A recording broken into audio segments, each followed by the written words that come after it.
पिछले दो चैप्टरों में हमने बात किया है फ्रांसीसी क्रांति और रशियाई क्रांति के बारे में। आज जो हमारा 9th क्लास का थर्ड चैप्टर है वो है नाज़ीवाद और हिटलर का उदय। तो आज हम चैप्टर 3 के बारे में बात करने वाले हैं। तो आइए हम अब चैप्टर 3 के बारे में बात करते हैं। जैसा कि आप चैप्टर के थंबनेल से ही पता लगा लिया होगा कि आज हम किस बारे में बात करेंगे। तो सबसे पहले जो है ये मैं एक कहानी के तौर पर आपको बताता हूँ। कहानी को ध्यान से सुनिएगा। ये सन 1945 की बात है। सन 1945 में क्या हुआ कि बसंत जगह है, हेलमुट नामक लड़का है जो 11 वर्ष का है और यह लड़का जो है वो जर्मन में अपने घर पे बिस्तर पे लेटा हुआ है। ये लड़का जर्मन का है और ये अपने घर के बिस्तर पर लेटा हुआ है और बिस्तर पर लेटे लेटे ये सोच रहा है कि हमारे जीवन का क्या होगा। और तभी वो देखता है कि उसके माता पिता जो दूसरे कमरे में बैठे हुए हैं वो फुसफुसी आवाज में मतलब बहुत धीरे से आपस में बात कर रहे हैं और बात कर रहे हैं। हेलमुट को यह जिज्ञासा हो गई कि आखिर बात क्या हो रही है, मैं भी जरा इन बातों को सुनूं, आखिर मेरे माँ बाप क्या बात कर रहे हैं। अक्सर बच्चों में ऐसा होता है कि उन्हें ये जिज्ञासा हो जाता है कि आखिर मम्मी पापा बात क्या कर रहे हैं, जरा हम भी सुन ले इस बात को। तो हेलमुट क्या करता है, अब बच्चा है वो 11 साल का है, स्वाभाविक सी बात है मतलब नटखट होगा, तो वो दीवार में कान लगा के जाकर सुनता है कि मम्मी पापा बात क्या करते हैं। तभी वो सुनता है कि दोनों मम्मी पापा के बीच में ना कुछ बातें गंभीर रूप से जो है वो डिस्कशन चल रहा है। मतलब वो दोनों आपस में बहुत ही सेंसिटिव बातें कर रहे हैं। तो अब देखिए कि क्या है, वो अपने पापा को देखता है कि पापा क्या कह रहे हैं। पहले से पहले मैं बता दूं, जो हेलमुट बच्चा है इसके पापा जो है वो एक चिकित्सक हैं, डॉक्टर हैं। वो आपस में क्या बात कर रहे हैं, वो बोल रहे हैं कि क्या हमें अपने परिवार के साथ आत्महत्या कर लेनी चाहिए या फिर मुझे खुद ही आत्महत्या कर लेना चाहिए। अब आत्महत्या की बात आई तो आपको थोड़ा समझ में आ रहा होगा कि बातें बहुत ज़्यादा सेंसिटिव होगी, बहुत ज़्यादा खतरनाक होगा। अब वो अपने घबराए स्वर से यही बात कर रहे थे क्योंकि वो बोल रहे थे कि जैसा कि हमारे यहाँ यहूदियों के साथ हुआ है, अपाहिजों के साथ हुआ है, अब ये लोग हमारे साथ भी वही करेंगे। अब हेलमुट जो है उसे अपने पापा के साथ आखिरी बार बाग में गया था और खूब खेला था, पुराने गाना गाया था। वही उसके पापा का अंतिम मिलन था। वो अपने पापा के साथ यही अंतिम मिलन था क्योंकि इसके बाद उसके पापा ने क्या किया, अपने दफ्तर गए और खुद को गोली मार ली थी, मतलब आत्महत्या कर ली थी। उसे आज भी वो दिन याद है कि उसके पापा का बॉडी जो था उनके वर्दी में खूनों से लथपथ था। और हेलमुट ने जो कुछ सुना अपने पिताजी और माँ के बात में, जो बातें चल रही थी रात को, वो जो सुना उसके दिमाग पे बहुत ही गहरा असर डाला, बहुत ही गहरा असर डाला था। तो सबसे पहले जो टॉपिक है यही है कि नाज़ीवाद और हिटलर का उदय, जिसमें ये टॉपिक जानना आपके लिए बहुत जरूरी है। हेलमुट के जो पिता थे वो नाज़ी थे। नाज़ी कहने का मतलब है कि वो हिटलर के ग्रुप के लोग थे। तो अब एडोल्फ हिटलर के कट्टर समर्थक थे, मतलब वो दिलो जान से ना हिटलर के सपोर्ट करते थे। अब ये नाज़ी होने के कारण इनके साथ ऐसा हुआ, इनके अंदर डर था क्योंकि इन्होंने जो किया था दूसरे यहूदियों के साथ, अपाहिजों के साथ, गरीबों के साथ या जो इनके कास्ट के लोग नहीं थे उनके साथ। तो ये सब बातें सोचकर इन्हें बहुत परेशानी हुई और अंत में इन्होंने क्या किया, अपने आप को गोली मार लिया। आपको यह बता दूं कि यहूदी को हिटलर ने बहुत ही बुरी तरीके से मारा था, बहुत सारे यहूदियों को उसने कत्ल कर दिया था। अब सबसे पहले मैं आपको बता देना चाहता हूं कि आखिर ऐसा हुआ क्यों था। तो देखिए, सबसे बड़ी बात है कि मई का महीना है, 1945 का समय है। जर्मनी ने मित्र राष्ट्रों के सामने समर्पण कर दिया। आपको ध्यान देना है कि कब मई का महीना है, 1945 का समय है। यहाँ पे मैं आपको नोट करते हुए जाता हूँ, आप जरा ध्यान से देखिएगा इसे। 1945 के महीने में मई के समय में जो हिटलर थे, एडोल्फ हिटलर थे, इन्होंने क्या किया, मित्र राष्ट्रों के सामने खुद को समर्पण कर दिया कि भाई अब मैं युद्ध करने लायक नहीं हूँ। अब युद्ध करने के खत्म होने के बाद क्या हुआ कि एक सैनिक अदालत स्थापित हुई। सैनिक अदालत स्थापित होने के बाद मानवता के खिलाफ किए गए अपराध जो हिटलर के द्वारा किया गया था, उसके लिए नाज़ी जितने भी लोग थे जो हिटलर के कट्टर समर्थक थे, इन पे बहुत बुरी तरीके से मुकदमा चलाया गया, इन पे केस किया गया, इनके ऊपर कोर्ट बिठाया गया। अब हुआ क्या था, एक्चुअल में हुआ क्या था उस समय, ये था समय दूसरे विश्व, मतलब कि पहला विश्व युद्ध आप लोग पता होगा 1914 से 1918। जिसमें हमारे पूरे विश्व के इतिहास में यह एक बहुत ही बड़ा घटना था, जिसमें बहुत सारे लोग मारे गए थे। अब मारे गए लोगों की अगर जनसंख्या बताऊं तो मैं बता देता हूं कि 60 लाख यहूदी मारे गए थे। 60 लाख यहूदी इसमें मारे गए थे। यही नहीं, 2 लाख इसमें जिप्सी भी मारे गए थे। 2 लाख इसमें जिप्सी भी मारे गए थे, और 2 लाख जिप्सी के अलावा 10 लाख पोलैंड के नागरिक थे। 10 लाख पोलैंड के भी नागरिक थे जो इस युद्ध में मारे गए थे। इसके अलावा इनके खुद 70,000 जर्मन के जो नागरिक थे वो भी अब मतलब मारे गए थे। तो एक तरह से यह जो समय था, हिटलर ने जो मुहिम चलाया था वो बहुत ही ज़्यादा खतरनाक हो गया था। वहाँ के लोगों के लिए, यहूदी के लिए, अपंग और विकलांगों के लिए, पोलैंड वासियों के लिए, यहाँ तक कि खुद जर्मनी वासियों के लिए भी ये बहुत ही खराब समय था, जिस समय हिटलर ने इन लोगों पे अपना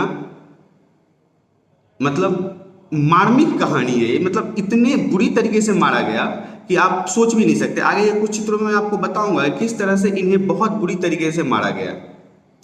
अब मैं आपको बता दूं कि पहले विश्व युद्ध के आखिर में जर्मनी के लोग जिस तरह के अनुभव से गुजरे हैं, उसी तरह के अनुभव का फिर से इन्हें आभास एडोल्फ हिटलर ने कराया था। एडोल्फ हिटलर का इसमें बहुत बड़ा योगदान था। उन्होंने जिस तरह से वहाँ के जनसंख्या के ऊपर इतनी बुरी तरीके से कत्लेआम करवाया, मारा, बहुत बुरी तरीके से मारा। तो इस टॉपिक में जो सबसे पहला है वो है वाइमर गणराज्य क्या था। वाइमर गणराज्य आपको बहुत जानना जरूरी है, क्योंकि वाइमर गणराज्य जो है वो वेरी वेरी इंपॉर्टेंट टॉपिक्स है ये पूरे चैप्टर के लिए, क्योंकि अक्सर प्रश्न पूछे जाएंगे आपको इससे जुड़े हुए कि वाइमर गणराज्य क्या था। तो मैं आपको बता दूं, 20वीं शताब्दी का शुरुआत का समय था। 20वीं सेंचुरी के शुरुआत के समय में जर्मन एक ताकतवर साम्राज्य था। मतलब जर्मन जो था खुद में एक बहुत बहुत शक्तिशाली साम्राज्य था, लेकिन जैसे जैसे ये युद्ध के आगोश में आया, इसकी हालत बहुत बुरी हो गई। उस समय मैं आपको बता दूं कि इंग्लैंड, फ्रांस और रूस के खिलाफ इन्होंने पहला विश्व युद्ध किया। जैसा कि मैंने पहले बताया है आपको कि 1914 टू 1918 पहला विश्व युद्ध हमारा 1914 से 1918 तक चला। काफ़ी लंबा चला था। अब इसमें हुआ क्या, दुनिया के सब जितने भी शक्तिशाली देश थे, जितने भी अपने आप को मतलब पावरफुल समझते थे, वो सब इस युद्ध में कूद गए थे। हालांकि उन्हें यह लग रहा था कि यह युद्ध ज़्यादा दिन तक चलेगा नहीं, लेकिन ऐसा हुआ नहीं। यह युद्ध बहुत लंबा खिंच गया, 4 साल युद्ध खिंच गया। और सबके मतलब सब ये सोच के आए थे कि इसमें हम लोगों का फायदा होगा। सबको ये उम्मीद थी कि हम अपने अपने फायदे से इसमें आखिर किसी न किसी फायदे या किसी न किसी लालच के कारण ही कोई युद्ध करता है, या तो जमीन हो या पैसे हो। ऐसा ही कुछ सोच के जो बड़े बड़े देश थे वो सब इस युद्ध में आके कूद पड़े, और इस युद्ध में कूदने के कारण ये जो एक देश से दूसरे देश की लड़ाई थी, ये पूरे विश्व की लड़ाई बन गई, क्योंकि हर एक इसमें खेमा बन गया।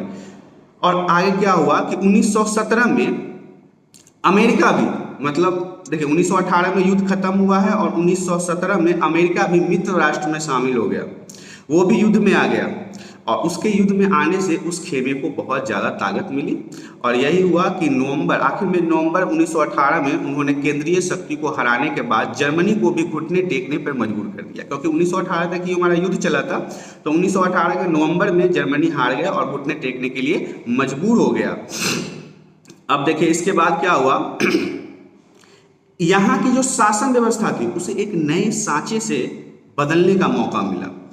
सभाएं बुलाई गई, मीटिंग किया गया, बैठक बुलाई गई, और इसी बैठक में वाइमर में एक राष्ट्रीय सभा की बैठक बुलाई गई। समझिएगा बात, जगह का नाम है वाइमर, जहां पे यह मीटिंग बुलाई गई थी। कब? जब ये युद्ध हार गए थे नवंबर के 1918 में, जर्मनी ने घुटने टेक दिया, तो वहाँ पे नए सिरे से इन सब चीज़ों को शुरू करने के लिए वाइमर नामक जगह पे इन्होंने मीटिंग बुलाई। और इसी कारण से यहाँ पे जितने भी ये लोकतांत्रिक चीज़ों को बनाया गया, संविधान को बनाया गया, नियम को बनाया गया, तब से इनका नाम वाइमर गणराज्य रखा गया। यहाँ पे क्या किया गया, सार्वभौमिक मताधिकार की प्राप्ति हुई, मतलब सभी लोगों को मत देने का अधिकार प्राप्त हुआ और यह नया गणराज्य का निर्माण हुआ। और लेकिन एक और इसमें है, शंका ये है कि इसके जो निर्माण हुए इसमें बहुत सारे जो जर्मन के लोग थे उन्हें यह खुद ही पसंद नहीं था कि भाई आपने ये क्या कर दिया क्यों बनाया है, इसका क्या उद्देश्य है। तो हालांकि इसके साथ साथ जर्मनी पे ने बहुत सारे कठोर शर्तें भी सौंप दी गई। जर्मनी को तो मतलब बुरा हाल कर दिया उसे, मतलब आखिर युद्ध के हारा हुआ था तो हारे हुए इंसान को पता ही है क्या किया जाता है। इस संधि की वजह से जर्मनी को अपने उपनिवेश, मतलब जितने भी उसके उपनिवेश थे उसका 10% आबादी, 13% भूभाग, 75% लौ भंडार और 26% कोयला भंडार फ्रांस, पोलैंड, डेनमार्क और बहुत सारे ऐसे देश थे जिनको देना पड़ गया। मतलब हमारी खुद की प्रॉपर्टी हमें दूसरे लोगों को देना पड़ गया। क्यों? क्योंकि हम युद्ध में हारे हुए थे और हारे होने के कारण अलग जो देश थे उन्होंने कहा कि हमारे जितना भी नुकसान हुआ है जर्मनी से युद्ध करने के कारण उसकी भरपाई जर्मनी को ही करना पड़ेगा। इस तरह से जर्मनी जो है आर्थिक रूप से बहुत ही ज़्यादा कमज़ोर हो गया। अब इसके बाद जर्मनी ने न केवल इस हार के लिए, वर्साय में हुए अपमान के लिए वाइमर गणराज्य को जिम्मेदार ठहराया। जर्मनी को लगा कि ये वाइमर गणराज्य ही है जिसके कारण उसे इतनी परेशानियों का सामना करना पड़ा है। आखिर अब देखिए मन में कहीं ना कहीं जर्मनी के बात बैठ गई कि हमारे साथ गलत हुआ है। अब प्रथम विश्व युद्ध, ध्यान दीजिएगा ये फर्स्ट वर्ल्ड वॉर हो चुका है और यहाँ पे अब जर्मनी के मन में बहुत सारी बातें बैठ गई है जो उसे यह प्रतीत दिलाता है कि उसके साथ अन्याय हुआ है। चलिए अब हम आगे के टॉपिक की तरफ देखते हैं। आगे का टॉपिक है युद्ध का असर क्या हुआ। ये जो प्रथम वर्ल्ड वॉर हुआ जो 1914 से 1918 तक चला, हमारी बातों को आप बस ध्यान से सुनिएगा तो आपके ये पूरे चैप्टर आसानी से क्लियर हो जाएंगे। पहला था, दूसरा था, अब तीसरा है। युद्ध का असर क्या हुआ। कोई भी अगर लड़ाई करोगे उसका कुछ न कुछ तो नतीजा आएगा, अच्छा हो या बुरा हो, लेकिन नतीजा जरूर आएगा। अब आपके लिए अच्छा हुआ है या किसी अगले के लिए अच्छा हुआ है ये देखना है, क्योंकि युद्ध में दोनों के लिए अच्छा नहीं हो सकता। तो आइए अब देखते हैं। सबसे पहले तो मैं बता दूं कि इस युद्ध ने पूरे महाद्वीप को मनोवैज्ञानिक और आर्थिक दोनों ही स्तरों पर तोड़ कर रख दिया। युद्ध जो हुआ तो इनकी आर्थिक स्थिति ना बिल्कुल डैमेज हो गई, खराब हो गई। इनके आर्थिक स्थिति का बहुत बुरा हाल हुआ और साथ ही साथ लोगों के सोच में भी परिवर्तन आ गया। अब युद्ध का मारा हुआ है, मार खाया हुआ है तो बहुत बुरा असर हुआ। अब देखिए जो कल तक कर्ज देने वाले साहूकार हुआ करते थे वो आज खुद ही भीख मांग रहे हैं। मतलब कि कहने का है कि यूरोप उस समय का सबसे धनी देशों में माना जाता था। जो कल तक अलग अलग देशों को पैसे देता था, उधार देता था, अब भाई पैसे ले, मैं रईस आदमी हूँ। अब ऐसा युद्ध हो गया उसका 1914 से 1918 में प्रथम वर्ल्ड वॉर, जिसके बाद वो खुद ही भीख मंगा हो गया। कह रहा है कि भाई अब मुझे कर्ज देने का नहीं, कर्ज लेने का समय आ गया है, मुझे कुछ पैसे दो, मेरे देश की हालत खराब है, मैं लुट गया, मैं बर्बाद हो गया। तो ऐसे में अब क्या हुआ कि यूरोप बहुत ही कमजोर हो गया आर्थिक रूप से, मनोवैज्ञानिक रूप से, क्योंकि उसे हर जाना जो था ना, जो अलग अलग देशों ने उसे वाइमर गणराज्य में जो उस पर कर ठोका था, उनके संसाधन ले लिए थे, इसके एवज में उसके कुछ पैसे भी थे जिसके उसके हर जाने पूरा करने थे। इस चक्कर में वो पैसे भरते भरते हर जाना चुकाने की वजह से वो बिल्कुल आर्थिक स्तर से अपंग हो गया। अपंग मतलब विकलांग हो गया, बहुत ही कमजोर हो गया। अब देखिए आगे हम देखते हैं कि जो रूढ़िवादी सोच के जो लोग थे उन्होंने राष्ट्रवादी मिथकों को और उनसे अलग अलग हमलों पर निशाना बनाया जाने लगा। मतलब अब लोगों को, देशों को अलग अलग स्तर से निशाना बनाया जाने लगा। मतलब कि उन्हें कमेंट के जरिए उन पे और बोझ लादा गया। पहले महायुद्ध में यूरोप समाज और राजनीतिक व्यवस्था पर अपनी गहरी छाप तो छोड़ ही चुकी थी। मतलब जो पहला युद्ध हुआ उसमें जो इनके साथ परेशानी हुई वो तो हुई। अब जो सिपाही थे आम नागरिक के मुकाबले ज़्यादा सम्मान दिया जाने लगा। मतलब जो उन्होंने युद्ध लड़ा था उनको ज़्यादा सम्मान मिलने लगा और वहाँ पे आम आदमी को सम्मान कम मिलता था। देखिए अब सबसे पहला जो टॉपिक है यहाँ पे आपके स्क्रीन पे दिख रहा होगा, सिपाही जो थे, जो युद्ध लड़के आए थे, वो अपने जीवन को ना बहुत ही बुरी तरीके से जी रहे थे। देखिए, कोई युद्ध होता है उसमें हार जीत लगा रहता है, लेकिन इसके बदले में आप किसी सिपाही को मतलब बहुत ज़्यादा परेशान करें, उन्हें जीवन जीने के लिए मुश्किल दौर से गुजरना पड़े, ये बहुत बुरा होता है। तो उस समय के सोचों में ना, ये लोगों के सोच में ये आ गया था कि इन सिपाहियों के बदले चक्कर में ही हमने युद्ध हार लिया। तो अब इस चक्कर में उन्हें क्या हुआ, अब देखिए उनके ना रहने के लिए जो जगह थी वो बहुत ही बेकार थी। जहाँ वो रहते थे वो जगह बहुत बेकार थी, उन्हें वहाँ पे रहने में बहुत कठिनाइयाँ हो रही थी, वो उन्हें खाना खाने में दिक्कत हो रहा था, उन्हें बहुत तरह की समस्याओं का सामना करना पड़ा था। मतलब जो जहाँ पे वो रह रहे थे ना, वहाँ पे ये समझिए कि लाश थे चारों तरफ, उसे चूहे खाते थे, चूहे के खाने के कारण वहाँ पे बदबू फैलता था, फिर भी सिपाहियों को वहाँ रहने की मजबूरी थी, वो मजबूर होके वहीं पे रह रहे थे। चलिए हम आगे के टॉपिक की तरफ देखते हैं। आगे का टॉपिक है राजनीतिक और आर्थिक संकट। अब राजनीतिक और आर्थिक संकट के बारे में भी जानना जरूरी है, क्योंकि जो युद्ध हुआ उसके बाद यहाँ पे आखिर हुआ क्या। तो राजनीतिक संकट और आर्थिक संकट के बारे में जानना ये रखी, मतलब पॉलिटिकल इसके समस्याएं क्या हुई और इकोनॉमिकल समस्याएं क्या हुई। तो मैं आपको बता दूं, जिस समय वाइमर गणराज्य की स्थापना हुई उसी समय रूस में हुई वाल्सिवो क्रांति की तर्ज पर जर्मनी में स्पार्टक लीग आंदोलनकारी विद्रोह की योजना को अंजाम देने लगा। अब ये एक बार आपको समझने वाली बात है कि सोवियत किस्म के शासन व्यवस्था की जो भी नारेबाजी थी, वहाँ पे इस तरह से दो गुटों में वाइमर गुट का इकट्ठा होने लगा, वो एक दूसरे के सामने आकर खड़े होने लगे, वाइमर गणराज्य का जो फैसला था उसके विरुद्ध आने लगे। आखिर में यही हुआ कि वाइमर गणराज्य के जो पुराने सैनिक थे उनकी मदद से विद्रोह हो चला। मतलब जिन सैनिकों के ऊपर आप इतना, मतलब जो सैनिक पहले युद्ध में लड़ चुके थे उन सैनिकों ने क्या किया, विद्रोह कर दिया। अब वहाँ पे जो पार्टी थी वो कम्युनिस्ट पार्टी थी। कम्युनिस्ट पार्टी, इतनी गर्मी है ना, पसीना पसीना हो रहा है, अगर मैं फैन चला दूंगा तो आवाज़ ही नहीं आएगी।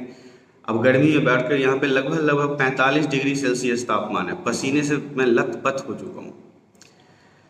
चलिए कोई नहीं, आगे टॉपिक को शुरू करते हैं। सबसे पहले मैं आपको बता दूं कि यहाँ पे जो राजनीतिक और आर्थिक संकट की बात हो रही है, तो अब खेमे बंटने के कारण, लोगों के मन में विद्रोह होने के कारण लोग एक दूसरे के साथ खड़े नहीं थे, और एक दूसरे के साथ नहीं खड़े होने के कारण यहाँ पे समस्याएं बढ़ रही थी। 1923 की बात है, जब जर्मनी ने कर्ज और हर्जाना चुकाने से ही इनकार कर दिया, जो उनके ऊपर वाइमर गणराज्य के डाला गया था कि भैया तुम इतने पैसे दो। उन्होंने कहा कि नहीं दूंगा, जो करना है कर ले।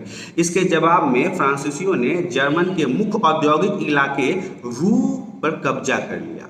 यह जर्मनी के विशाल कोयला भंडारों वाला इलाका था, इस पर कब्जा हो गया। जर्मनी ने फ्रांस के विरुद्ध निष्क्रिय प्रतिरूप के रूप में पैमाना, मतलब अब हमारे ऊपर तुम कर्ज का बोझ डाले हुए हो और हम अगर तुम्हें पैसे नहीं दे रहे तो तुम हमारे जमीन जथा और हमारे घर पर कब्जा कर रहे हो।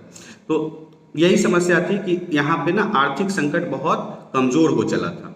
अब आर्थिक संकट कमजोर होने के कारण जर्मनी में लोगों के बीच में हताश फैला हुआ था।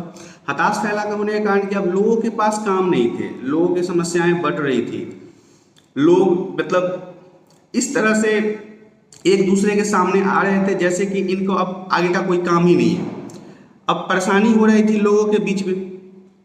इस तरह से यहाँ पे जो है इकोनॉमिकल सिस्टम भी खराब हो गया, पॉलिटिकल सिस्टम भी खराब हो गया, कोई एक दूसरे की बात मानने के लिए तैयार नहीं था, काम रोजी रोटी था ही नहीं। तो दोनों संकट जो है अचानक से यहाँ पे आ गया। अब संकट आया तो अगला टॉपिक क्या होगा, तो अगला टॉपिक है मंदी के साथ। अब मंदी कहने का मतलब है कि यहाँ पे बेरोजगारी का आना, समस्याओं का उत्पन्न होना, भोजन का दिक्कत होना, कामकाज का दिक्कत होना, तो यही था वो मंदी का साल। अब मंदी के साल को एक बार ठीक से देखते हैं। मंदी, जैसा कि आप सभी जानते हैं कि अभी भी मंदी चल रहा है, कोरोना वायरस को लेके हमारे हर एक परिवारों में मंदी चल रहा है, संकट तो है अभी। तो कुछ इसी तरह की समस्याएं वहां पर भी तो अभी तो है क्या, हम बीमारी के कारण अपने मंदी के समय को देख रहे हैं, लेकिन उस समय क्या था, युद्ध के कारण शौक से लोग युद्ध लड़ रहे थे। अब मैं आपको बताता हूं कि सन 1924 से सन 1928 तक जर्मनी के कुछ स्थिरता रही। स्थिरता रहने का मतलब है कि ये दोनों मतलब न ऊपर थे न नीचे थे, जैसे थे जी रहे थे, बस खा रहे थे जी रहे थे। पर यह स्थिरता मानो इनकी जो थी ना वो रेत के ढेर पे खड़ी थी, मतलब कब ढह जाए इसका कोई गारंटी नहीं है। अब रेत के ढेर पर कहने का मतलब है कि अब ढहना तो है ही, आज है कल है परसों है, लेकिन ढहेगा तो जरूर। जर्मन निवेश और औद्योगिक विधियों में सुधार मुख्यतः अमेरिका के लिए गए अकाल्पनिक पैसों से था। जो अमेरिका ने कहा था कि आ भाई मैं तेरा दोस्त हूँ, मैं तेरी मदद करूँगा, तो इस तरह से उसके जो ये 24 से 28 तक 4 साल थे वो तो स्थिर रहे। लेकिन क्या हुआ कि 1929 में, यहाँ पे ध्यान दीजिएगा, 1929 में ये चीज़ देखने वाला है कि क्या हुआ था। 1929 में अचानक से क्या हुआ कि वॉल स्ट्रीट एक्सचेंज, जो शेयर मार्केट का एक्सचेंज था, वॉल स्ट्रीट एक्सचेंज, वो रातों रात ढह गई, धराशायी हो गई। जर्मनी को जो अमेरिका से मदद मिल रहा था वो रातों रात मिलना बंद हो गया, क्योंकि भाई जो हम मदद करने वाले हैं तो हमारे पास खुद के पैसे होंगे तब ना हम आपको मदद करेंगे, हमारे पास तो खुद के पैसे ही नहीं तो हम कहाँ से करेंगे। अब देखिए वहाँ के लोगों ने क्या किया, धड़धड़ाते हुए अपने शेयर बेचने लगा, जिसमें आपको मैं बता दूं कि 1.3 करोड़ शेयर बेच दिए गए। यहीं से आर्थिक महामंदी की शुरुआत हो गई। 1929 से 1932 तक, अगले 3 सालों तक अमेरिका की राष्ट्रीय आय केवल आधी हो गई थी। जो शक्तिशाली देश अमेरिका इतना बढ़ चढ़ कर बात करता है, उसका खुद का सैलरी आधा हो गया। सपोज कर लीजिए आपके घर में 10,000 रुपये का आमदनी है और कोरोना वायरस के दौरान वो 5,000 हो गया हो, तो स्वाभाविक सी बात है समस्या तो उत्पन्न होगी ही, खाने पीने की भी समस्या उत्पन्न हो जाएगी। तो यही हाल कुछ अमेरिका के साथ भी हुआ। अब धीरे धीरे क्या हुआ, 1932 में जर्मनी का औद्योगिक उत्पादन 1929 के मुकाबले केवल 40% ही रह गया था। मतलब 60% जो था वो खत्म हो गया, 60% खत्म हो गया, सिर्फ 40% बच गया था।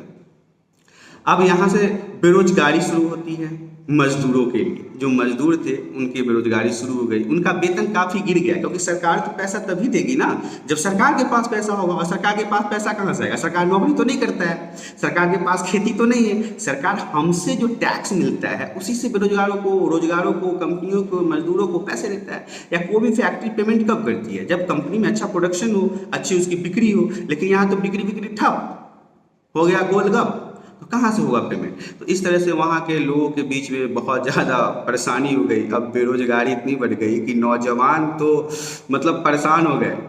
अब नौजवान क्या करते थे वो देखिए, नौजवान के पास कोई काम नहीं है तो नुक्कड़ पे बैठ के पत्ती खेलते थे, ताश खेलते थे, वही सब नशा पानी भी करते थे। हाँ सही समझ रहे हैं। अब जैसे जैसे रोजगार खत्म हो रहे थे तो जो बच्चे थे नौजवान वो आपराधिक गतिविधियों की तरफ जा रहे थे, चैन स्नैचिंग, लूटपाट, मतलब यही सब, बहुत हताश का माहौल था। इस तरह से जर्मनी का आपने मंदी का साल देखा। आइए हम देखते हैं इन्हीं बीच में क्या हुआ। हिटलर का उदय होता है। अब आ गए भैया हमारे मेन टॉपिक। जो हिटलर हैं वो इस टॉपिक मतलब इस चैप्टर का एक प्रकार का जान है। यही है जो सब कुछ करवाएगा और यही है जो जर्मनी को झंड बनाएगा। देखिए अब हिटलर के उदय के बारे में बात करते हैं। सबसे पहले तो मैंने आपको बताया कि अर्थव्यवस्था, राजनीति, समाज, ये सब ध्वस्त हो चुके थे। जनता के बीच में हताश फैला हुआ था। नौजवान चोरी उचक्का करने पर मजबूर थे, ताश खेलने पर मजबूर थे, नशा पानी करने पर मजबूर थे। तो इसी बीच क्या हुआ कि इन्हें एक ऐसे इंसान की जरूरत थी जो इनके सारे बोझों को बस हल्का कर दे, बोलते बोलते हल्का कर दे, मतलब सब कुछ समाप्त एक बार में कर दे। इसी बीच में क्या हुआ, हिटलर का आगमन हुआ। हिटलर का रास्ता साफ, वो 1800, पहले हिटलर के बारे में जान लीजिए कि 1889 में ऑस्ट्रिया के जगह में, ऑस्ट्रिया जो राजा था, फ्रांसीसी क्रांति की मतलब वाइफ, ससुराल, समझ गए होंगे आप, तो जन्मा था बेचारा ऑस्ट्रिया में। हिटलर युवा अवस्था बेहद गरीबी से, मतलब जवान जब हुआ तब तक तो बहुत गरीबी से जिया। रोजी रोटी के मतलब भी इसका मतलब भोजन पानी पे भी दिक्कत था। पहले विश्व युद्ध में क्या हुआ था कि पहले विश्व युद्ध की शुरुआत में उसने भी अपना नाम फौजी भर्ती के लिए लिखवाया था। भोजन पे आफत था तो पहले विश्व युद्ध में जिसको भोजन नहीं मिल रहा था वो प्रथम विश्व युद्ध में कूद जा रहा था। तो इसने भी अपना नाम प्रथम विश्व युद्ध के सैनिक में लिखवाया, युद्ध भी लड़ी, अग्रिम मोर्चा पे आके काम किया और बहादुरी के लिए उसे कई तमगे भी हासिल हुए। मतलब कि बढ़ चढ़ कर यहूदियों को पेला पूरा। तो अब इसे जर्मन की सेना के नज़रों में ये आया कि भाई एक बंदा है जो इतने जोर जबरदस्ती के साथ मारे पिटम कर रहा है। तो बात है 1919 की। 1919 में उसने क्या किया, जर्मन वर्कर्स पार्टी नामक एक छोटे से समूह की सदस्यता ली। मतलब एक पार्टी जो ऑलरेडी थी उसमें एक सदस्य बन गया। कब? 1919 में। ध्यान दीजिएगा नंबर को, नंबर पे बहुत जरूरी है क्योंकि इतिहास जो है वो समय पर ही चलता है। अब धीरे धीरे इसने क्या किया, संगठन में अपना नियंत्रण कायम कर लिया, मतलब जिस संगठन में से सदस्यता ली उसी पर अपना नियंत्रण कर लिया, और उसने क्या किया, नेशनल सोशलिस्ट पार्टी का नाम दे दिया उसे। जो पहले की पार्टी थी उसका नाम चेंज कर इसने ये पार्टी का नाम दे दिया, उसका नाम था नेशनल सोशलिस्ट पार्टी। इस पार्टी को बाद में नाजी पार्टी के नाम से भी जाना जाने लगा, लोग इसे नाजी पार्टी के नाम से जानने लगे। 1923 में क्या हुआ, हिटलर ने बवेरिया पर कब्जा करने, बर्लिन पर चढ़ाई और सत्ता पर कब्जा करने की योजना बना ली। मतलब बैठे बैठे भाई साहब आए और शुरू हो गए, बना ली। लेकिन इस दुस्साहसिक योजना का इन पे सफलता हाथ नहीं लगी, ये असफल हो गए, उन्हें गिरफ्तार कर लिया गया और उन पर देशद्रोह का मुकदमा चलाया गया। इन्हें देशद्रोह बना के और इन्हें जेल में ठूंस दिया गया। 1930 की दशक के शुरुआत में जनता को बड़े पैमाने पर अपनी तरफ आकर्षित नहीं कर पाया। 1930 तक इन्होंने जनता को आकर्षित तो नहीं किया, लेकिन महामंदी के दौरान नाजीवाद ने एक जन आंदोलन का मतलब रूप जरूर ले लिया था। जैसा कि हम पहले आपको बता चुके हैं कि 1929 में बैंक वगैरह तो दिवालिया हो ही चुके थे, काम धंधा सब ठप हो चुका था, मजदूर बेरोजगार हो रहे थे और मध्य वर्गीय जो लोग थे वो लाचारी से अपना जीवन जीने के लिए मजबूर थे, बस कैसे भी लूट फूट करके अपना भोजन चला रहे थे। अरे उस समय की बात भाई करो ही मत, रोटी के दुकान पे भी, चाय की दुकान पे भी, ब्रेड की दुकान पे भी मार हो जा रहा था, मतलब लड़ाइयाँ हो जा रही थी। चलिए, तो इसी बीच में हिटलर का उदय हुआ, हिटलर भाई साहब को जेल में ठूंस दिया गया। अब आगे देखते हैं कि हिटलर करता क्या है जनता के लिए। तो अगला टॉपिक है हमारा लोकतंत्र का ध्वंस। मतलब टॉपिक तो ऐसे ऐसे आ रहे हैं ना, जैसे उस समय का मुझे हुआ लाइव टेलीकास्ट देखने का नहीं लाइव नहीं, हिटलर का भरोसा नहीं है, हमें भी चैम्बर वेम्बर में ठूस ठांस देता है यार ये। जब यहूदियों को नहीं छोड़ा आपने, जर्मनियों को नहीं छोड़ा, पोलैंड वासियों को नहीं छोड़ा, तो हम भारतीयों पर ये तो देखते ही बवाल बबूला हो जाता। चलिए छोड़िए, हम आते हैं लोकतंत्र का ध्वंस। क्या हुआ लोकतंत्र में? तो सबसे पहले मैं आपको बता दूं कि 30 जनवरी 1933 की बात है। देखिएगा, 30 जनवरी 1933, उस समय राष्ट्रपति जो थे वहां के, उनका नाम था हिंडनबर्ग। ध्यान देने वाली बात है, हिंडनबर्ग ने चांसलर के पद को संभालने के लिए हिटलर को न्योता दे दिया। आ गया हिटलर पावर में, हिटलर को चांसलर का मतलब पद देने के लिए हिंडनबर्ग ने न्योता दे दिया। अब आपको बता दूं चांसलर क्या होता है। तो चांसलर उस समय जर्मनी का सबसे शक्तिशाली पद था, मतलब बहुत ही मजबूत, उसके हाथ में बहुत सारे बागडोर थे और यही तो हिटलर को चाहिए था, बस उंगली पकड़ाना था, गट्टा तो वो खुद ही पकड़ लेता, हाथ पकड़ लेता। और यही हुआ कुछ, उसे ये न्योता मिला और उसने इसे हंसी हंसी कबूल किया। इस सत्ता को हासिल करने के बाद हिटलर लोकतांत्रिक शासन की संरचना और संस्थानों को भंग करना शुरू कर दिया। अंधे को क्या चाहिए? दो आंख। हिटलर को तो यही चाहिए था। उसने जैसे ही सत्ता पर आया, उसने वहाँ के लोकतांत्रिक और डेमोक्रेटिक थिंग्स को, वहाँ के संविधान को ध्वंस मतलब खत्म करना शुरू कर दिया। उसने फरवरी माह में जर्मनी संसद भवन में हुए रहस्यमय अग्निकांड का मतलब जो रहस्यमय अग्निकांड हुआ था, उसने इसका रास्ता आसान कर दिया और 28 जनवरी 1933 को जारी किए गए अग्नि अध्यादेश के जरिए अभिव्यक्ति, प्रेस और सभा करने की आज़ादी जैसे नागरिक अधिकारों को अनिश्चित काल तक निलंबित कर दिया। इन्होंने कह दिया कि भैया ये सब नहीं चलेगा, जब मन हो तब केस कर दोगे, ऐसा होता है क्या? अब हम जो कहेंगे वही होगा, चांसलर हम हैं, अब हम जिस तरह से आप लोगों को लेके चलेंगे, आप लोगों को उसी तरह से चलना होगा।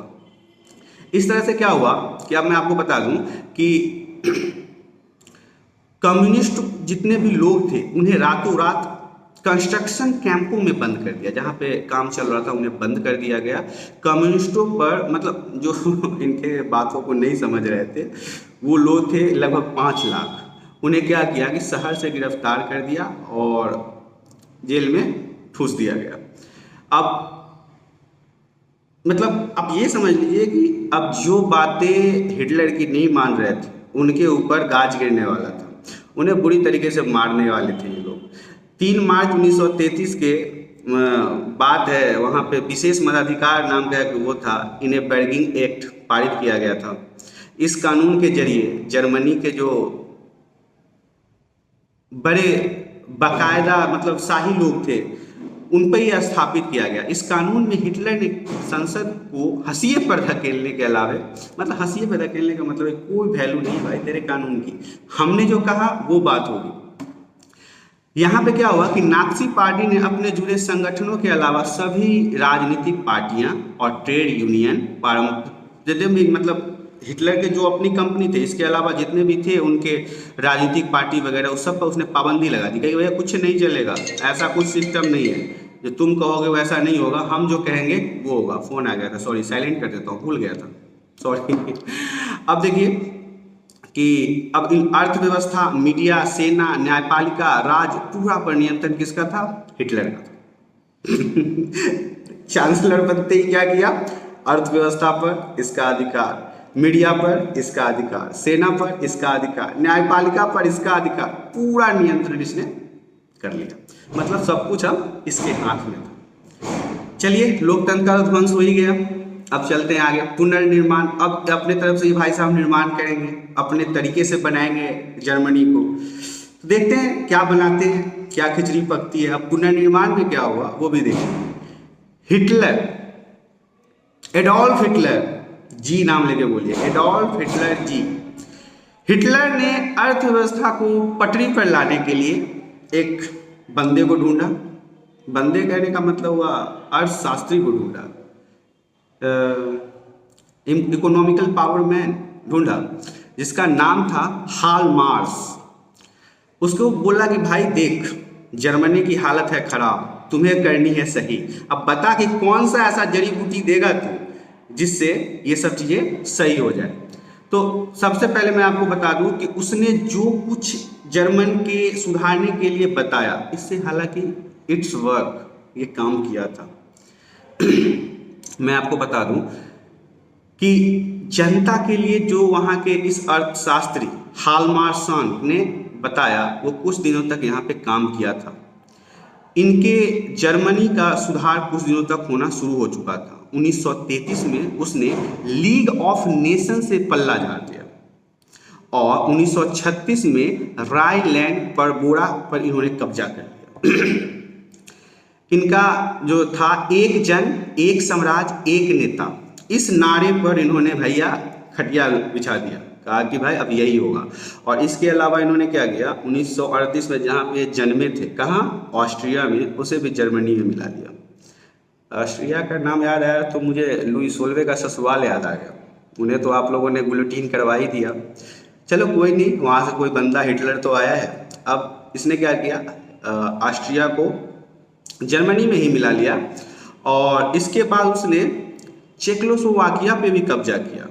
और जर्मन भाषी जो थे, जैसे कि स्टूडेंटलैंड प्रांत पर भी कब्जा किया, चेकोस्लोवाकिया पर कब्जा कर लिया और बहुत सारे ऐसे छोटे छोटे जगह थे जहाँ पे इसने अपना कब्जा कर लिया। और इसे ना उस समय इंग्लैंड का समर्थन मिल रहा था खामोशी से।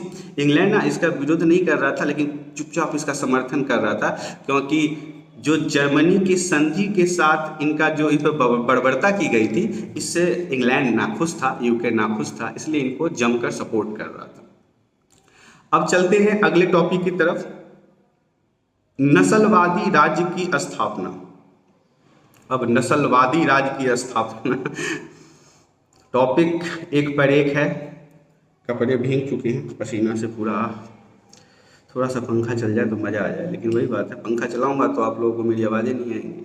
चलिए कोई नहीं, अब देखते हैं नस्लवादी राज्य की स्थापना के बारे में। तो देखिए, सत्ता में पहुंचते ही नात्सियों ने शुद्ध जर्मन का निर्माण करना शुरू कर दिया।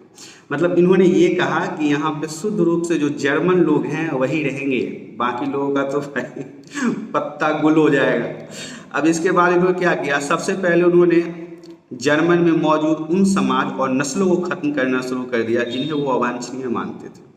अवांछनीय कहने का मतलब है जो जर्मन मूल के नहीं थे उनको मारना शुरू कर दिया, जो विकलांग थे उनको मारना शुरू कर दिया, जो औरत बच्चा पैदा करने लायक नहीं थी उनको मारना शुरू कर दिया, जो पुरुष सक्षम नहीं थे बच्चा पैदा करने में, ये भी उनके लिए अवांछनीय ही था, उनको मारना शुरू कर दिया, जो युद्ध नहीं लड़ सकता था उसे मारना शुरू कर दिया। आप जब चैप्टर पढ़ेंगे और इसमें आने वाले जूते चप्पल को देखोगे तो रूह कांप जाएगी, कितने लोगों को इन्होंने बर्बरता से मारा था।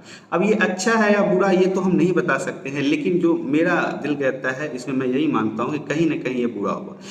अब ऐसा थोड़ी ना है कि जो लंगड़े हैं, लुल्ले हैं, अंधे हैं, काने हैं, उन्हें जीने का हक नहीं है, लेकिन हिटलर ऐसा मानता था कि नहीं भैया तुम्हें जीने का कोई हक नहीं है, तुम जीने लायक नहीं हो, और उन्हें यह बर्बरता से मारता चला गया। अब मैं आपको बता दूं कि जितने भी अवांछनीय लोग थे उन्हें तो इन्होंने मारा ही मारा। वो इन कहते थे कि इन्हें जिंदा रहने का कोई हक नहीं है। जिन्हें नात्सी अशुद्ध या असमान मानते थे उन्हें इन्होंने क्या नाम दिया पता है? यूथेनीजिया। यूथेनीजिया मतलब दया से, इनका मतलब समझिए, जो दया दे के इनको मृत्यु पे घाट उतार दिया जाए। भाई ऐसा कौन सा मृत्यु है जो दया के साथ दे रहे हो? मृत्यु तो मृत्यु होता है। अब देखिए, ये जिन्हें अयोग्य मानते थे उन्हें ये खत्म कर देते थे। केवल यहूदी ही नहीं थे, इस बात के भ्रम में मत रहिएगा कि ये सिर्फ केवल यहूदियों को ही मारते थे। जो अवांछनीय की श्रेणी में रखा गया उसका दिन खत्म हो गया। जो इनको समझ में नहीं आया, अश्वेत हुआ, उनकी नागरिकता छीन ली गई और उन्हें मार दिया गया। रूसी और पॉलिश मूल के लोगों को भी इन्होंने बहुत जमकर मारा। इसके अलावा जब जर्मनी ने पोलैंड और रूस के कुछ हिस्सों पर कब्जा किया तो वहाँ के लोगों को भी बहुत भयंकर तरीके से मारा। मैंने शुरुआत में दिखाया था ना आपको कि 10 लाख लोग मारे गए थे पोलैंड के। वो कैसे मारे गए? इसी चक्कर में तो मारे गए।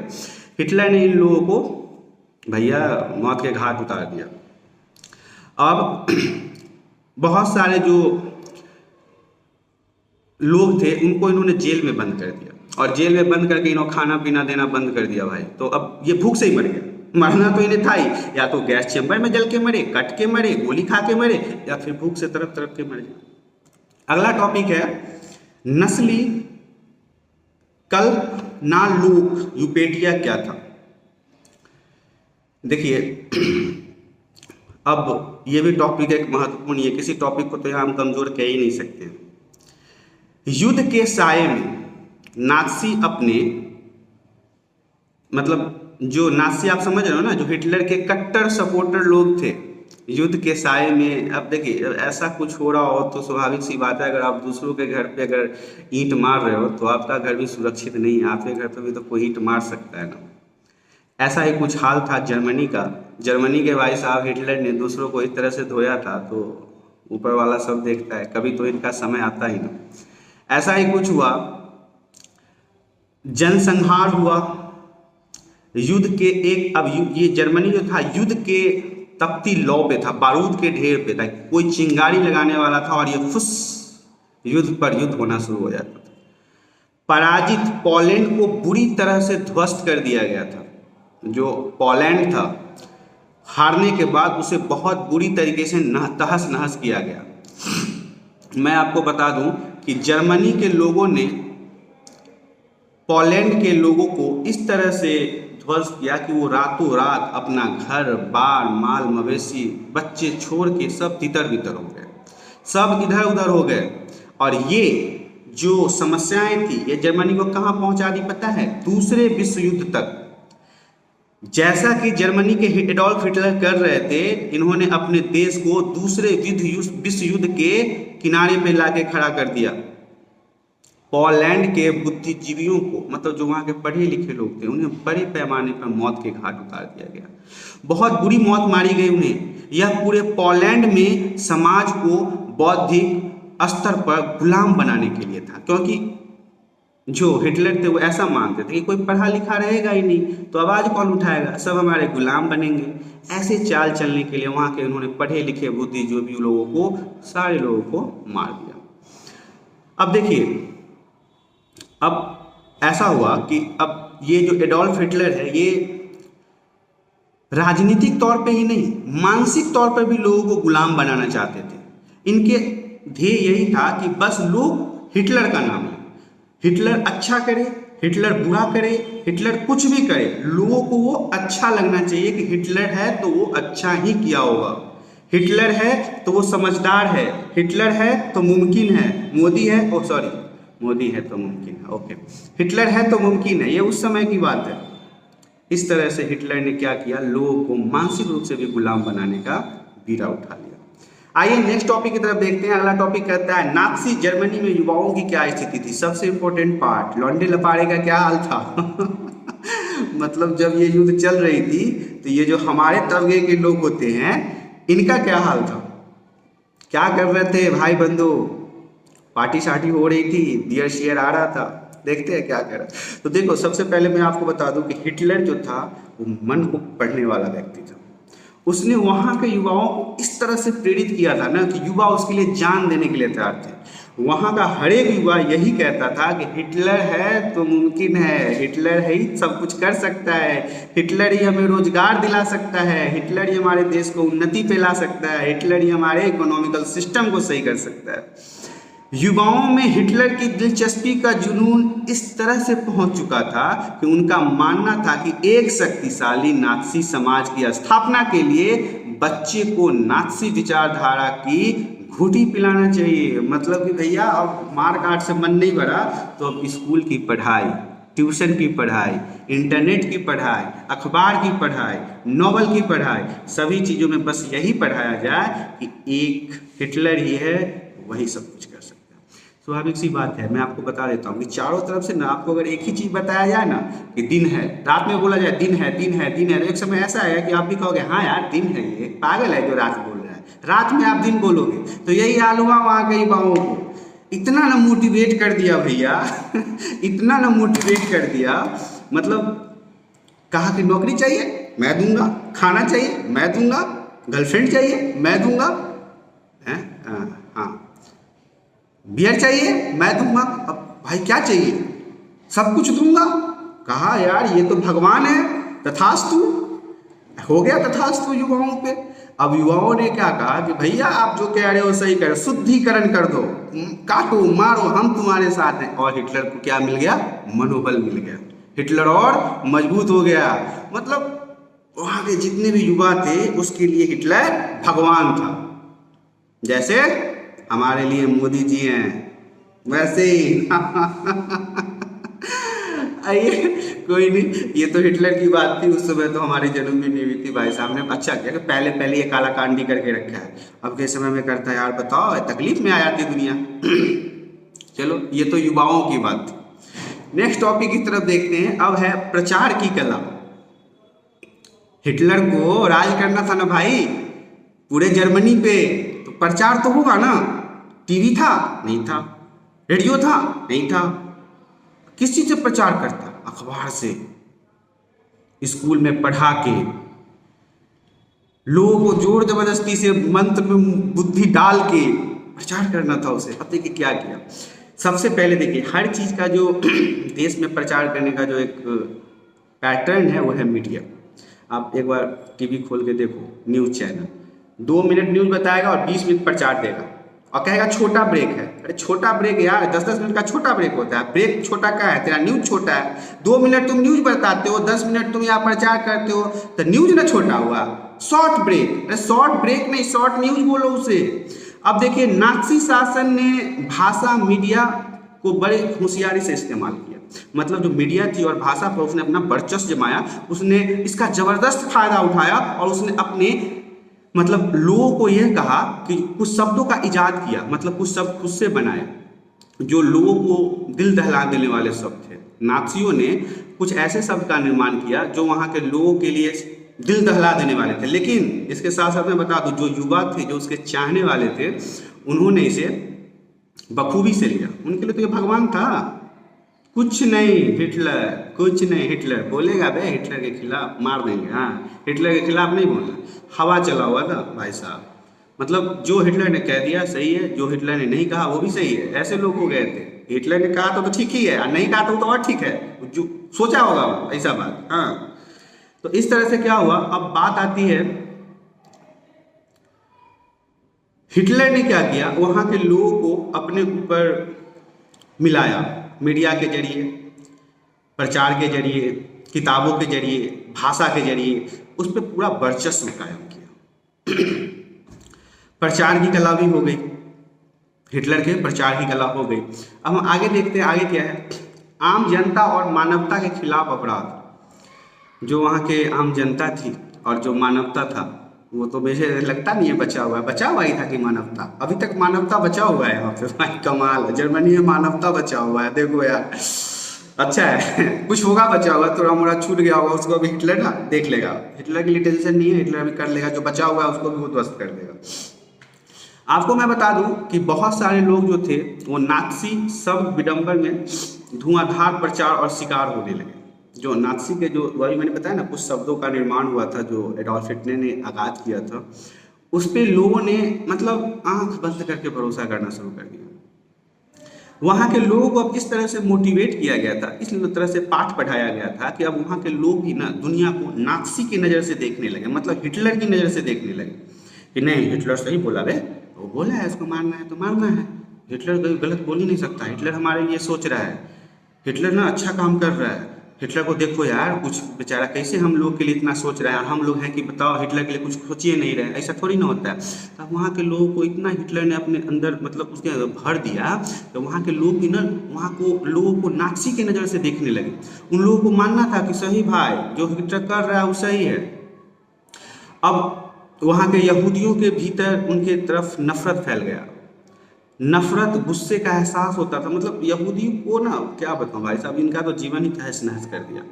यहूदियों को घर से बाहर निकलने पर निशाना बनाया जाने लगा, मतलब यहूदी घर से निकलते थे उन्हें मारता था, उनकी बहू बेटियों के साथ बुरा बदतमीजी करता था, लूट लिया जाता था, रेप, मतलब क्या बताएं, मतलब बहुत बुरा हुआ यहूदियों के साथ। पुलिस को भी ये कुछ नहीं दिखता था, पुलिस को भी इससे कोई फर्क नहीं पड़ता था क्योंकि वहाँ का राजा हिटलर था ना, वो जो बोलेगा वो पुलिस करेगी ना हैं। तो अब देखिए ऐसा लगता था कि नाज़ीवाद को कि हिटलर ने हमें तरक्की के रास्ते पे लेके जा रहा है, लेकिन उन्हें पता नहीं था कि हिटलर उन्हें किस रास्ते में लेके जा रहा है, ऐसे रास्ते में लेके जा रहा है ना जहाँ टॉर्च जलाने पे भी लाइट नहीं आएगी। और यही कुछ हुआ, लेकिन क्या हुआ वो अभी आप जान लीजिए। जर्मन आबादी का एक बहुत बड़ा हिस्सा इस पूरे घटनाक्रम का मूक दर्शन और उदार साक्षी बना रहा। जर्मन के भी कुछ लोग थे जो इस पे कोई रिएक्शन नहीं दे रहे थे, उन्हें कुछ मतलब नहीं था, जो हो रहा है वो अच्छा हो रहा है, जो नहीं हो रहा है वो भी अच्छा हो रहा है, वो चुपचाप अपना बैठे हुए थे। लोग कई विरोधी कदम उठाए, अपना मतभेद व्यक्त किया, नाज़ीवाद का विरोध करने से भी डरते थे, मतलब वहाँ के लोग जो थे ना उनको ऐसा लगता था कि नाज़ीवाद मतलब हिटलर के खिलाफ जाएंगे, हिटलर सलाम मरवा देगा, ये तो इतना राक्षस है कि किसी को नहीं छोड़ रहा है, गैस चेम्बर में डाल दे रहा है, हाथ गोड़ कटवा दे रहा है, जेल में भूखे मार दे रहा है, नहीं हमको छोड़ेगा भाई। इसी डर से ना बहुत सारे लोग कुछ बोलते ही नहीं थे, उन्हें कोई मतलब ही नहीं था। पूरा जर्मनी खामोशी की छाया में डूबा हुआ था, शांत, बिल्कुल शांत, खामोशी ही खामोशी, sir sir sir sir sir sir sir sir sir sir sir sir sir, मतलब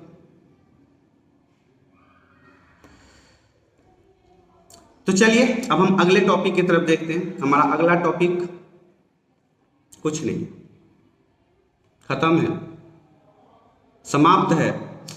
एक बार मैं आपको कुछ सारांश बताना चाहता हूँ, जरा इन सारांश को ध्यान से सुनिएगा। देखिए सारांश कहने का मतलब है कि हमने अभी आपको हिटलर के बारे में बहुत कुछ बताया, लेकिन अब मैं जो आपको बताने जा रहा हूँ वो मजेदार हो सकता है, उसे गौर से सुनना जरूरी है।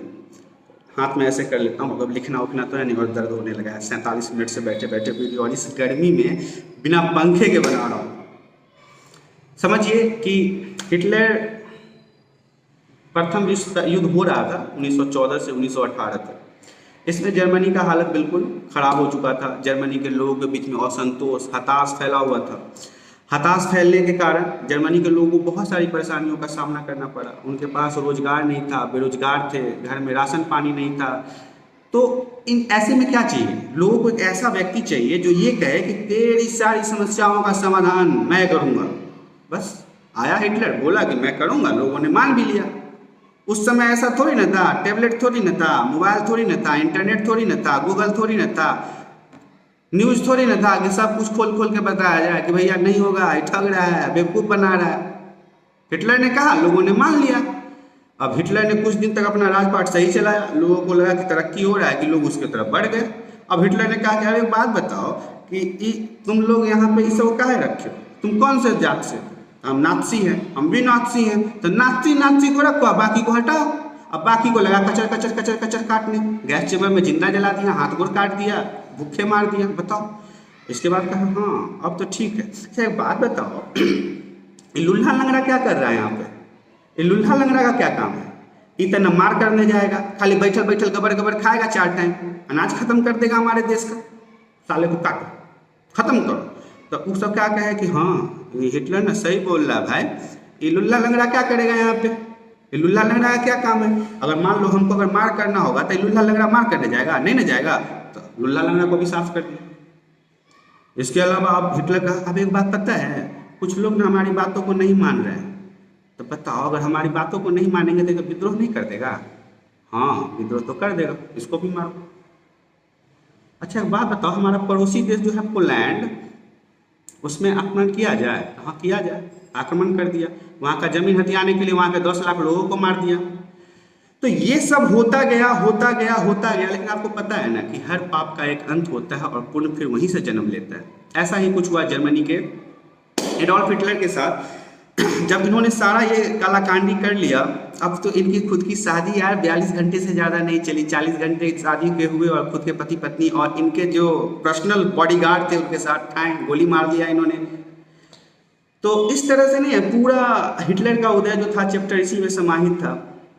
सारी राजनीति हुई अलग अलग, क्यों हुआ उसका एक मेन कारण आपको यही है कि फ्रांस की क्रांति भी क्यों हुई थी, रसिया की क्रांति भी क्यों हुई थी, और एक तरह से देखा जाए तो हिटलर का उदय भी क्यों हुआ था। तो ये तीनों चीज़ों में ना हमारा इकोनॉमिकल सिस्टम कॉमन है। कहीं ना कहीं जनता के बीच ना यही बेरोजगारी आया था, और बेरोजगारी के होने के कारण ये तीनों क्रांति हुई, जहाँ तक कि हिटलर का उदय भी हुआ। तो हिटलर भाई साहब ने कुछ ज़्यादा ही कर दिया, ये तो मैं भी मानता हूँ, इतना नहीं होना चाहिए यार। तुम यार खत्म ही कर दिया यार, इतने इतने लोगों को, 1 करोड़ लोगों को उस समय में मार दिए, बाप रे बाप, सोच के भी डर लगता है। देखिए अब आज के लिए इतना ही। आशा करता हूँ कि हिटलर के बारे में दी गई जानकारी आप सभी को पसंद आई होगी। अगर कुछ पसंद नहीं आया हो तो आप कमेंट करके बता सकते हैं। हाँ हाँ, खुला रहेगा, कमेंट वाला सेक्शन खोल के ही रखते हैं। और दूसरी बात, काफ़ी दिनों के बाद ये वीडियो बनाया था, सॉरी लेट हो गया, समय नहीं मिलता है क्योंकि ऑफलाइन ही क्लासेस भी रहती हैं, तो इस कारण से समय नहीं मिल पाता है। और इकलौता करने वाला हूँ और आप देख ही रहे हो परेशानी, एसी है नहीं, पंखे का कोई सिस्टम नहीं है, 3rd फ्लोर पे बैठ के वीडियो बना रहा हूँ, धूप चरम सीमा पर है। तो आज के लिए इतना ही, धन्यवाद, जय हिंद, जय भारत।